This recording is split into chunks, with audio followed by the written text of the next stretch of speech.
कसूर के मरकज़ी बाज़ार में मौजूद हूँ और मेरे हमरा यहाँ के मुतलका DSP, SHO और ज़िला भर की ट्रैफिक को देखने वाले DSP ट्रैफिक भी मौजूद हैं।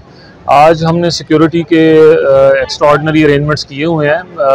रमज़ान में जो आखिरी अशरा है और बिलखुसूस ईद के दिन करीब है, इस हवाला से तो बाज़ार में मैं ख़ुद यहाँ पे सिक्योरिटी को चेक कर रहा हूँ। बाज़ार के अंदर भी, बाज़ार के अतराफ़ी रास्तों में भी, दाखिली खारजी रास्तों में भी और इसके अलावा शहर भर की अहम शाहराहों पर भी ट्रैफिक और पुलिस की सिक्योरिटी के अरेंजमेंट्स मौजूद हैं। मैं शहरियों को ये यकीन दिलाना चाहता हूँ कि यहाँ पर उनकी सिक्योरिटी को यकीनी बनाया जा रहा है और इंशाअल्लाह ताला उनकी सहूलत के लिए हर मुमकिन जो पुलिस की तरफ से ताउन है वो उनको मुहैया किया जाएगा। अस्सलाम वालेकुम। माशाल्लाह जी, हम पंजाब पुलिस को अप्रीशिएट करते हैं। इस मरतबा बाज़ार में पुरसकून माहौल रहा है और माशाल्लाह पूरा नज़्मो ज़ब्त रहा है।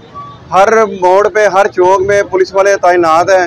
ये बाज़ार ऐसा बाज़ार है, ये चौक ऐसा चौक है जहाँ पे पाँव रखने की जगह नहीं होती और लोग इस दफ़ा बाज़ार में बहुत ज़्यादा रश है, लेकिन पंजाब पुलिस के बहुत ज़्यादा इंतजाम बहुत अच्छे हैं, हमारे साथ मुकम्मल तावन कर रही है और इनका हम शुक्रिया अदा करते हैं।